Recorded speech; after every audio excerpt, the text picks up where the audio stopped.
He was already at the table when my son walked in. Marcus didn't see him right away. He came through the side door the way he always did, calling out before he was fully inside, that easy confidence he'd had since he was 17. "Dad, hey, got the paperwork right here. This is going to be simple, I promise." He had a briefcase in one hand and his phone in the other, typing something while he talked. Then he looked up. His whole body stopped. The typing stopped. The easy smile stopped. He stood there in the middle of my kitchen like somebody had pressed pause on him, staring at the man sitting across from my dining room table with a yellow legal pad and two neat stacks of folders.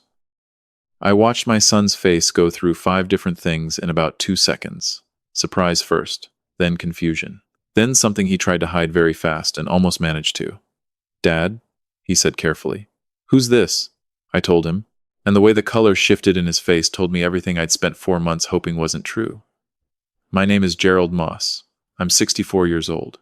I live in Knoxville, Tennessee, in a house I built the back deck of with my own 2 hands, the summer my wife Helen was pregnant with our youngest. I spent 38 years working for the Postal Service. Not a glamorous career. I've heard every joke. But I drove the same route for 22 of those years, knew every dog on Chestnut Ridge Road by name, knew which families were going through something hard by the mail they stopped getting. There's a kind of knowing that comes from showing up somewhere every single day. It gets into you. I retired 3 years ago. Helen passed 4 years before that. Ovarian cancer. 14 months from diagnosis to the end. Those 14 months changed the shape of everything. You don't come out of something like that as the same man who went in. You just don't. After she passed, Marcus stepped up. That's the honest truth. And I want to say it plainly, because none of what happened later erases it. He came over twice a week for the first year. He handled the things I couldn't make myself touch. The car insurance renewals, the automatic payment setup, the medical bills that kept arriving like the cancer was still billing me for the privilege. He was good about it, patient. And I was grateful in the way you're grateful when you're too hollowed out to fully feel it. What I didn't notice, because I wasn't looking and maybe because I didn't want to, was when the helping stopped being about me. It doesn't happen in one moment. That's the thing nobody tells you. It happens the way water gets into old concrete, a little at a time, and you don't see the damage until there's already a crack running through the foundation. Marcus is 38. He works in commercial real estate development. For a while he was doing well at it. Nice house out in Farragut, his wife Trish, 2 kids in private school. The kind of life that looks solid from the outside and has a lot of expensive load-bearing walls inside it. I didn't know how many of those walls were leaning until much later. The questions started the way they always seem to start, dressed up as something else entirely. It was a Sunday afternoon in late winter.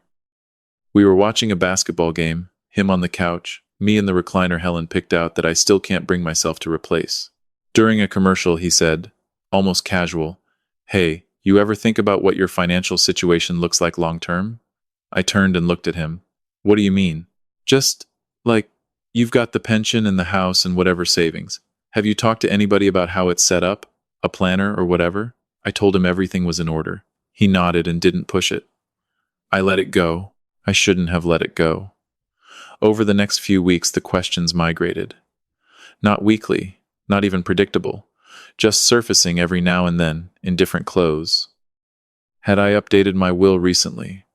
Did I know what the house would be worth in this market? Did I have somebody I trusted helping me manage the savings?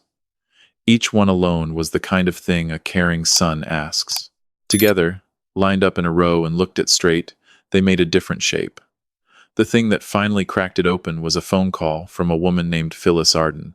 Phyllis is Marcus's aunt on his mother's side, which is to say she was Helen's older sister, which means she is not technically my family anymore, but has always acted like she is, and I have always been glad for that. She called me on a Wednesday morning while I was eating oatmeal. We talked about her garden for a few minutes. Then she went quiet in the way people go quiet when they've been working up to something. "Gerald," she said, "I need to ask you something, and I want you to hear me before you react." She told me she'd been at her book club 2 weekends prior. Another woman there, someone she knew peripherally, he had mentioned that she'd run into Marcus at a networking dinner, and that Marcus had talked at some length about how he was increasingly managing his father's affairs because his father was having trouble keeping up with things. Not struggling exactly, just not as sharp as he used to be, just forgetting things. just needing more guidance than he wanted to admit. I put my spoon down. The oatmeal went cold while I sat there. Because here's the thing, brothers and sisters, and I want you to really hear this part. My first reaction was not anger. My first reaction was doubt. About myself, not about him. I sat at that table and I thought, am I forgetting things? Am I missing bills? Am I not as sharp as I think I am? That is exactly what it's designed to do. When someone attacks your mind instead of your actions, they make you a witness against yourself. I spent 3 days in that doubt. 3 days poking at my own memory, testing myself, replaying conversations, second-guessing. It took me until the 4th day to realize I'd been doing it, and to understand that the fact I was doing it meant something had been planned. I called Ray Timmons on a Thursday night. Ray and I worked the same postal district for 11 years. We've been fishing the same stretch of the Clinch River every 3rd weekend since 2009, except for the 2 years after Helen passed when I couldn't do much of anything. Ray is the kind of man who says less than he thinks and means more than he says, and the friendship is the better for it. I told him everything. He listened without interrupting, which is one of the great gifts a person can give. When I finished, he said, "What do you want to do?" I said I didn't know yet. I just needed somebody I trusted to tell me if I was reading this wrong. Ray was quiet a long beat. Then he said, "Gerald, you are not reading it wrong." He paused. "And I think you already knew that." He was right. I already knew it. I just needed to hear it out loud from someone who had no reason to lie to me. A week after that call, Marcus brought up the paperwork.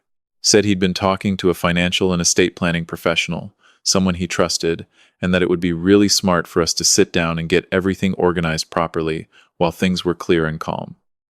That phrase, "while things are clear and calm," landed on me like a stone. I agreed to meet. I did not tell him I'd already talked to Ray. Ray drove up from his place in Oak Ridge the Sunday before the meeting. He sat in my kitchen and we went through everything I had. The pension documents, the savings accounts, the house deed, a small brokerage account Helen's father had left her that I'd never touched. Ray isn't a lawyer or a financial professional. What he is methodical and steady and not easily fooled. He laid everything flat on the table and read it all twice. Then he said, "You're in good shape, Gerald. Everything's clean. Nothing needs managing that you're not already managing." "So why does Marcus think it does?" I said. Ray looked up at me over his reading glasses. He didn't answer that. He didn't have to. The meeting was scheduled for a Tuesday. The Sunday before it, while Ray was still there, my phone rang. It was a former neighbor of mine, a woman named Bet Callahan, used to live 2 streets over before she moved out to Maryville. We still talked occasionally, Christmas cards, the occasional text. She called because her son worked in commercial real estate and had apparently crossed paths with Marcus in a professional context. Her son had mentioned to her, and she was calling because she thought I should know, that Marcus and his wife Trish had been having significant financial trouble for about a year. A development deal had gone badly sideways. They'd burned through a substantial amount of their savings trying to save it. The private school tuition was still going out every month. The mortgage on that Farragut house was not cheap. I thanked Bet and sat for a long time after we hung up. Ray was in the other room. He came to the kitchen doorway and stood there. I told him what she'd said. He nodded slowly. "So, the help he wants to give you," he said. I couldn't finish it. I didn't want to finish it. Because the other version hurt too much to hold. Not that my son was in trouble. I could have helped him with that. If he had come to me as his father and told me he was drowning, I would have done what parents do. That wasn't the part that broke something in me. What broke something in me was understanding that he had never come to me as his son. He had come to me as a problem to be solved. He had looked at my pension and my paid-off house and my quiet savings, and he had seen not his father but a resource. And he had spent months building a case that the resource needed managing. I barely slept the next 2 nights. I went through every conversation I could remember from the last year. Every question that had felt slightly sideways. Every moment he'd looked at something in the house with eyes that weren't quite seeing the thing itself. I stood in the hallway and looked at the framed photograph of Marcus at 6 years old, missing his front 2 teeth, holding a fish he'd caught off the dock at Douglas Lake. I could still remember the sound he made when that fish hit the line, that pure shock of joy, and I thought about the man who'd been sitting across from me at that basketball game asking about my long-term financial situation, and I tried to find the line connecting those 2 people. I couldn't find it. I want to be honest with you, because I think the honest part is the part that actually helps. Standing there in that hallway, I thought about just meeting with Marcus and his estate planner and signing whatever they put in front of me. Just to not have this be real. Just to keep my son. That pull is real. I don't care how strong you are or how clear-headed. When the person who might be hurting you is also the person you rocked to sleep 38 years ago, the part of you that loves them does not care about logic. It will grab onto any explanation that doesn't mean what you're afraid it means. That voice at 2 in the morning is not weak. It's just wrong. Before the Tuesday meeting, I called Ray back. I told him I needed him there. He didn't ask why. He said what time. He showed up Monday evening and stayed over in the spare room. That night I also made 2 other calls. The first was to a family law attorney named Patricia Chen, who had been recommended to me by Phyllis. I wasn't looking to start a legal battle. I just wanted to know what I was looking at before I walked into that room. Patricia walked me through what certain types of documents could mean in terms of decision-making authority over finances and property. She told me what language to watch for. She told me what questions to ask. The second call I made was to my younger son, Dennis. Dennis is 31 and lives in Asheville. He and Marcus have never been close, different personalities, different speeds. Dennis didn't know anything was happening, I told him. He was quiet for a long time. Then he said, "Dad, what do you need?" Those 4 words undid me a little. I told him I just needed him to know.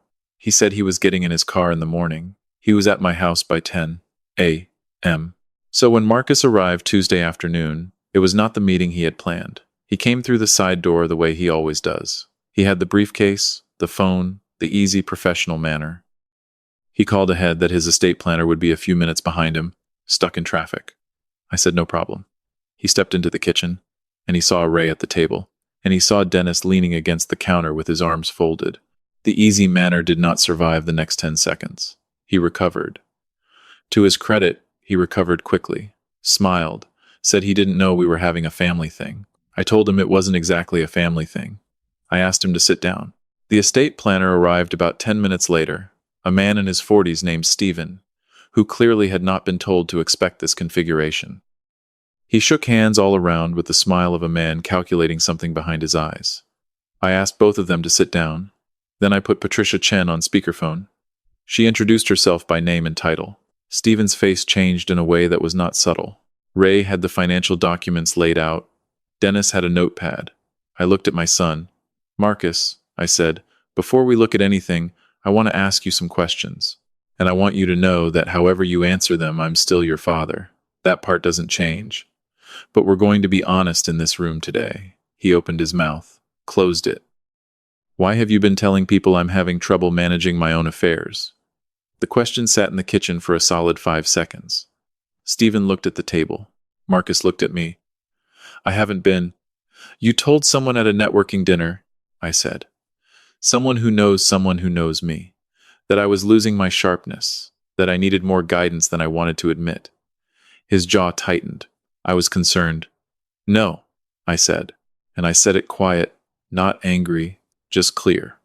"You were building a case. There's a difference between concern and preparation. I'd like to understand which one this has been." The room was very still. The refrigerator hummed. Dennis hadn't moved from the counter.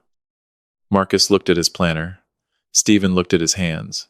And then Marcus did what cornered people do. He leaned back and said, "I'm just trying to make sure you're protected, Dad. Someone has to think about the estate." There it was. Estate. I let that word sit there for a moment because everybody in the room deserved to hear it settle. Then I said, "I appreciate that." I slid a folder across the table to him, which is why I've already taken care of it. I watched him open the folder. I watched his eyes move across the first page. I watched the professional calm come apart at the seams. About a year earlier, after my first conversation with Phyllis, when the questions had started feeling wrong, I had quietly sat down with a different attorney, one nobody in my family knew about, and put my affairs in careful order. The house was in a trust. The savings were structured. I had made my intentions about the brokerage account perfectly clear in documents that were already signed, witnessed, and filed. None of it had anything to do with Marcus. He was not the trustee. He was not the beneficiary of the house. What I had left him was meaningful, but it was not what he had been planning around. He looked up from the folder. "Dad, I'm not finished," I said. I looked at Stephen. "I'd like to ask you what exactly you were told about my condition before you drew up whatever you brought in that briefcase today." Stephen was quiet for a moment. Then he said carefully, "I was told there were concerns about long-term decision-making capacity. Were you told to meet with me first, before preparing documents?" "I was told the situation was time-sensitive." I nodded. "Did you ever speak to me before today?" He had not. I let that breathe in the room. Then I turned back to Marcus. "And here's the part, brothers and sisters, here's the part I want you to sit with, because it's the part nobody plans for and nobody knows how to get through clean." I looked at my son across that table, and I did not see the enemy I'd been bracing myself to face. I saw a scared man who had dug a hole so deep he'd started lying to fill it. I saw the boy from the photograph with the missing teeth, just 32 years later, and terrified in a way he didn't know how to show.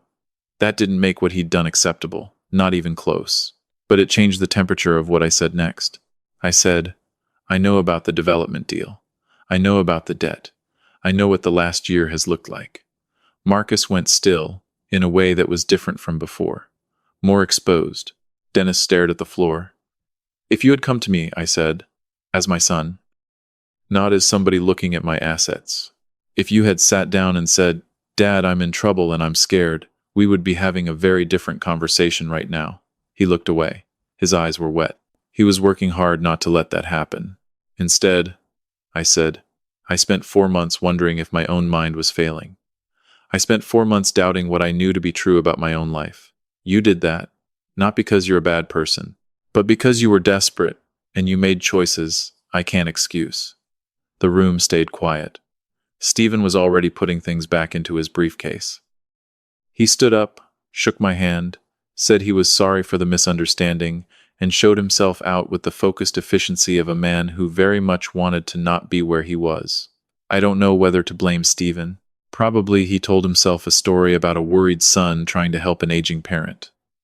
Probably people in his line of work hear that story often enough that they stop checking whether it's true.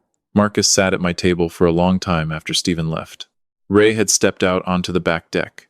Dennis stayed in the kitchen, but turned to look out the window, giving us what privacy he could in a small room. I think Marcus wanted to argue. I think he'd had a version of this conversation in his head where he had answers for everything I said, but facts have a way of taking the air out of the prepared speech. Eventually he said, "I didn't think it would go this far." "What did you think?" He shook his head. "I told myself it was just planning. I told myself you'd be fine, that you'd never even notice." I let that sit. "I noticed," I said. He left about 40 minutes later. He shook Dennis's hand at the door, which said something about where things stood between them. He didn't look at me when he walked to his car. The drive out of the neighborhood felt longer than usual. Dennis and I sat on the back deck with Ray until the sun went behind the tree line and the air got cool. None of us felt like talking much. We ordered a pizza around 8. I want to be straight with you about what came after, because I don't believe in stories that make grief look like victory.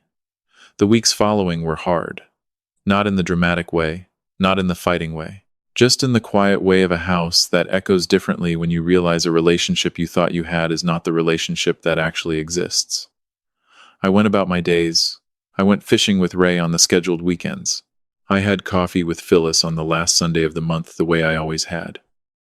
I started helping out at a youth mentorship program over at a community center, just one afternoon a week, nothing formal, just an old postal worker with time on his hands and something to say. A teenager named Darnell asked me one afternoon how I knew when you could trust somebody. I thought about it for a while. I told him the honest answer. You trust somebody when trusting them costs them something and they do right by you anyway. He wrote it down. I don't know if it helped him. It helped me to say it. Marcus called 6 weeks after that meeting, on a Wednesday evening while I was watching the news. I let it ring twice while I decided whether I was ready. Then I answered. He sounded older on the phone. Not in years. In the way a person sounds when something has burned off of them that they needed to lose. He didn't have a prepared speech this time. He started twice and stopped. Then he said, "I need you to know that I'm ashamed of what I did." I said I heard him. "Not because it didn't work," he said. Because I looked at you and saw a problem to solve. And I knew it was wrong when I was doing it, and I kept going anyway. That landed hard and honest. I sat with it. Why? I said. He exhaled. Because I was terrified and I didn't know how to ask for help the right way. And because somewhere along the line I started thinking of you as... He paused. As the plan, instead of as my dad. I want you to hear that one. As the plan, instead of as my dad. I've thought about that sentence many times since. I looked out at the back deck, at the corner where Helen used to keep her potted rosemary, at the railing I'd built board by board in the summer heat. You still have a father, I told him. But the life I've built isn't a plan, and it was never yours to manage. He was quiet for a long time. Then, I know that now. We talked for over an hour. Nothing was repaired in a single phone call. I want to be clear about that because the clean version of this story would tell you that love washes everything smooth. It doesn't. Trust is rebuilt in smaller units than it's lost.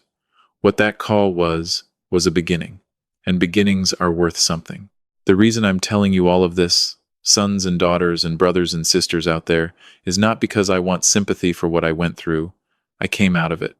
I'm going to be fine. The reason I'm telling you is this. There is a moment in almost every one of these situations where you stand at the edge of what you know to be true about someone you love, and you have a choice. You can step back from that edge and keep pretending. It is the softer thing in the short run. It is ruinous in the long run. Or you can let yourself see what you've been seeing. Because you cannot protect yourself from something you won't let yourself look at directly, and protecting yourself is not a betrayal of love. I want to say that again. Protecting yourself is not a betrayal of love. Protecting yourself is sometimes the most loving thing you can do for yourself. And if they're capable of hearing it, for them. When Marcus told me he'd started seeing me as a plan instead of as his dad, he wasn't just describing what went wrong between us. He was describing the moment he stopped being my son and started being someone in trouble pretending to be one. Protecting myself from that didn't end our relationship. It created the conditions where an actual relationship might eventually be possible again. That's the thing I want to leave you with tonight. Before I go, I want to ask you something directly. If you'd been at that table with Ray and Dennis and the briefcase and the speakerphone, comment 1 if you think I handled it right. Comment 2 if you think I should have talked to Marcus privately before involving anyone else. Comment 3 if you think I should have signed the papers and found a different way to protect myself later. I read every single one, and I mean that. And please tell me where in the world you're watching from tonight and what time it is where you are right now. Because it matters to me to think about all the different places someone might be sitting with something that looks a lot like this. If this story found something in you, I'd be grateful if you'd subscribe and stay for the next one. Every story I tell starts as a conversation I think someone somewhere needs to have. This is one of those. This is a fictional story inspired by real emotional experiences, fully rewritten and reimagined in Knoxville, Tennessee, to create original content. Any resemblance to real people or events is coincidental. When love gets tangled up with fear and desperation, people sometimes stop seeing each other clearly. But Gerald's story reminds us that protecting what you've built isn't selfishness, it's self-respect. And that self-respect, held steady and quietly, can create a space where real honesty finally enters the room. The door didn't close on his son. It just required the truth to open it. A small note for you, this story was created and fictionalized by AI, crafted to bring you an engaging, meaningful experience while carrying a genuine life lesson worth holding on to.